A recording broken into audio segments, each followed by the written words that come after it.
gonna be an awkward car ride home, and uh-oh, I think the rattlesnake just spotted a rat.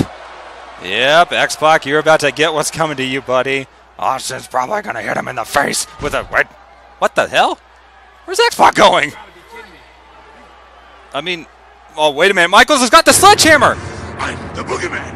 What? And I'm coming to get you. I don't like this chase. What the hell is going on?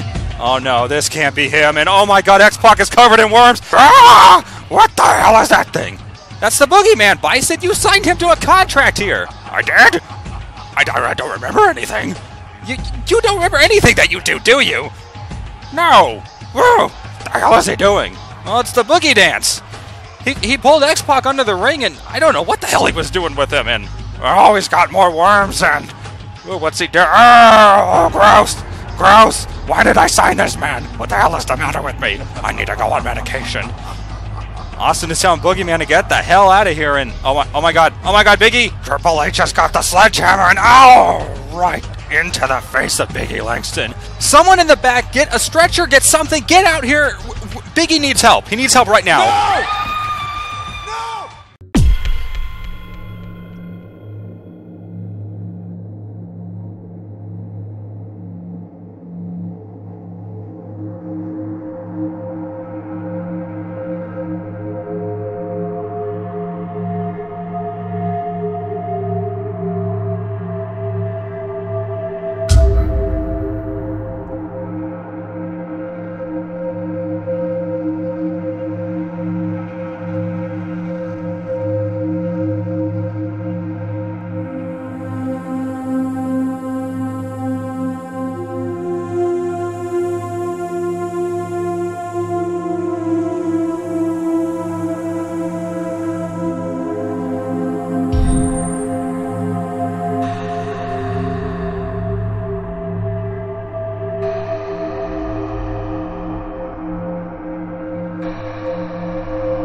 Happy Halloween, everyone!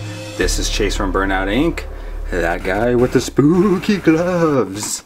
And today I'm going to do a showcase on my custom Elite WWE Boogeyman. This Boogeyman was made out of several parts, including a WWE Jakks Boogeyman Head and an Elite R-Truth body. Now, it's kind of scary in here, so why don't we take this Boogeyman over to the arena so we could see him in a little bit of a better light.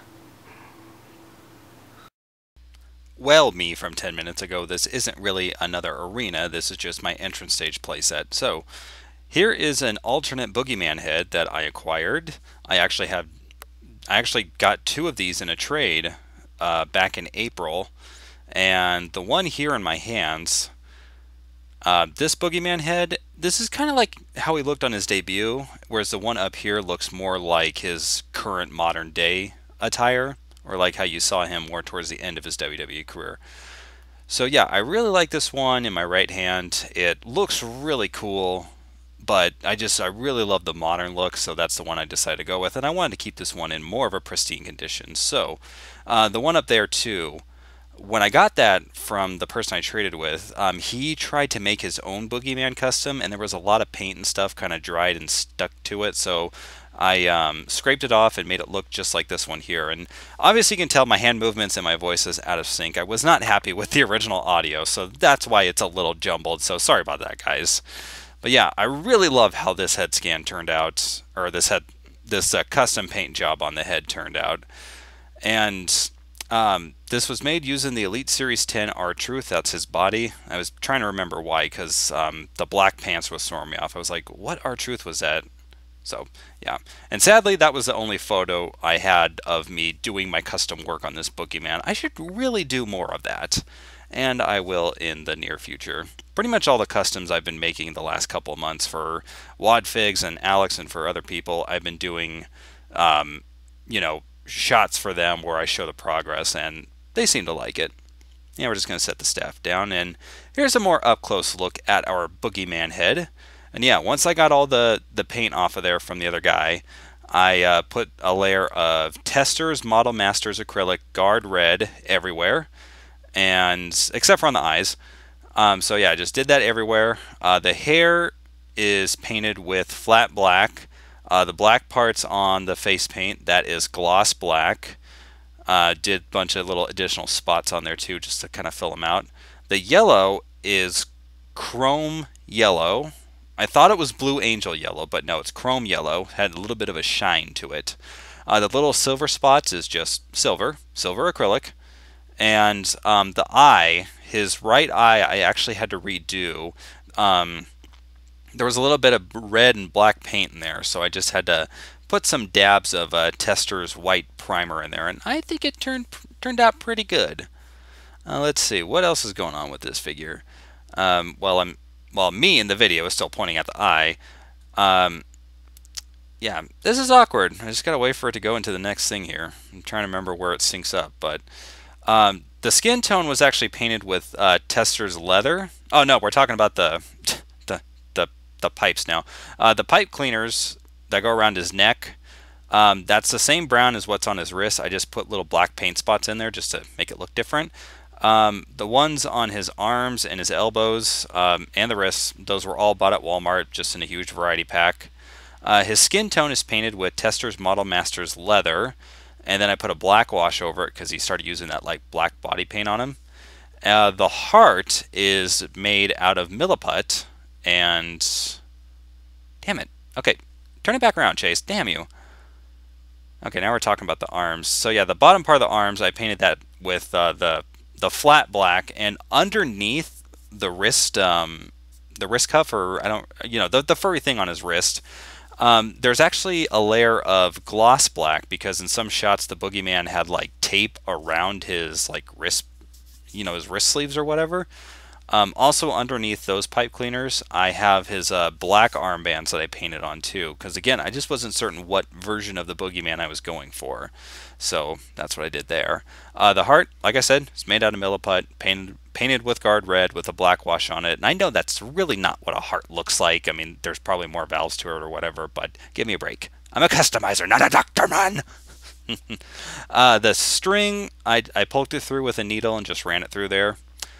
The pants, really like how they turned out. The pouch right here is molded with epoxy, and the stitching, I just took the same needle and made the little stitching marks and the same folds as well.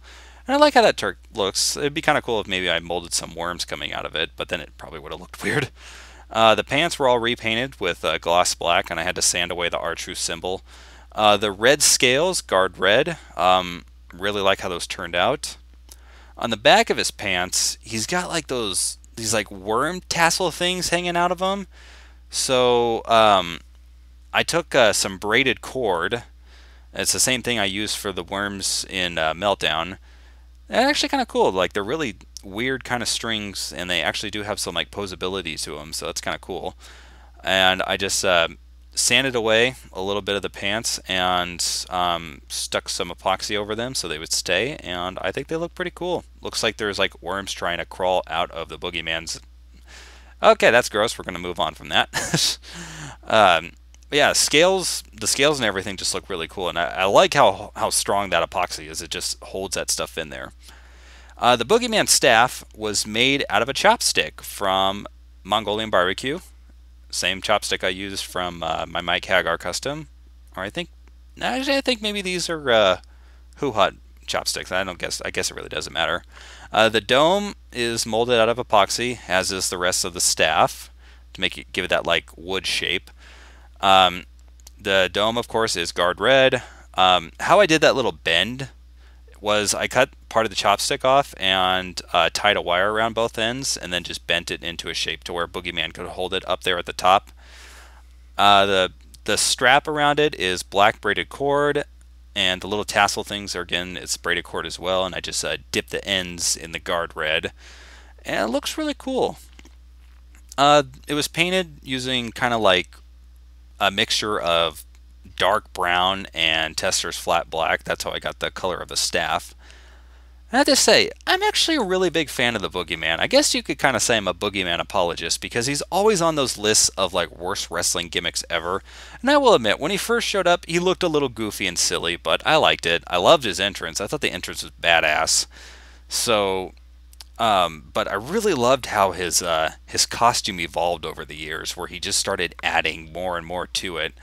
Like he ditched the cape and those stupid horn things, and his makeup got more deranged looking. He started adding like the fur to his costume and the black paint and the scales and stuff. And I really liked too how his staff used to billow out smoke. That was a really cool thing. I would have loved to seen like a WWE All Stars version, like a battle versus him and Papa Shango. See, that's why we need an All Stars 2 game, is so that they have the fight that we were meant to have, Papa Shango versus the Boogeyman. God, that'd be so awesome. Or if they were like a tag team, that'd just be nuts. So yeah, I don't really know how much longer this is going to go on for. But yeah, I'm really happy with how this Boogeyman custom turned out. It's one of my favorites that I've ever done. It might be my absolute favorite custom figure. I'm just really happy with how it turned out. Oh man. And I'm really sorry about the audio on this one. It just was bad on the recording I did. I was trying to talk quietly because my fiance was sleeping, but she keeps telling me she can't hear me when she's sleeping, but whatever. And oh, the Boogeyman's coming to get you. I forgot about that part. And then the staff fell on the ground. Luckily, that epoxy stuff is really strong. So, this was Chase from Burnout Inc., that guy with the gloves. Please like, comment, share, and subscribe.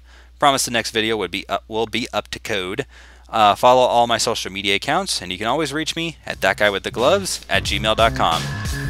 See you next time!